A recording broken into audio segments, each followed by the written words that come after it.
தந்தை மகன் தூய் ஆவியாரின் பெயராலே ஆமேன். இயேசு கிறிஸ்து அன்புமிக்க சகோதர சகோதரிகளும் அனைவருக்கும் கிறிஸ்து இயேசுவின் அன்பு கலந்த வணக்கத்தை தெரிவித்துக் கொள்கின்றேன். இந்த நற்செய்தி பாகமானது மத்தேயு நற்செய்தி 5ஆம் அதிகாரம் 13 முதல் 16 வரையில திருவாக்கியங்கள்.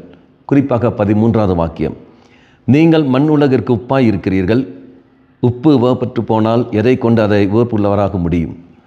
நாம் பார்க்கின்றோம், நீங்கள் மண் உலகிற்கு உப்பாய் இருக்கிறீர்கள். உப்புடைய தன்மை நமக்கு எல்லோருக்கும் தெரியும். உப்பு நமக்கு ருசியை தரும். உப்பு பாதுகாப்போடு அந்த பொருளை வைக்கும். அதே மாதிரி என்றால் நீயும் நானும் மற்றவர்களுக்கு ருசியாக இருக்க வேண்டும் அப்படின்னு சொல்கிற பொழுது நம்முடைய வாழ்க்கையானது மற்றவர்களுக்கு பலன் தரக்கூடிய நபராக இருக்க வேண்டும்.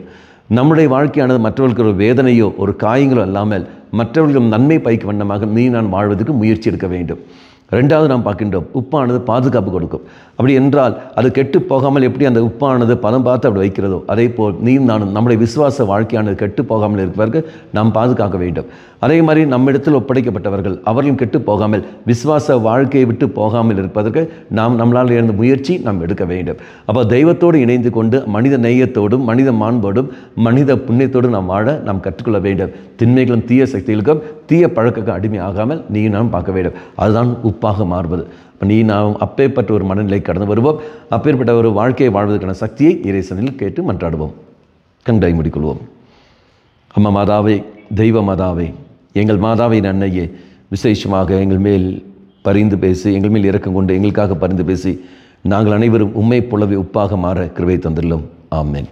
தந்தை மகன் தூய் ஆவியாரின் பெயராலே ஆமேன்.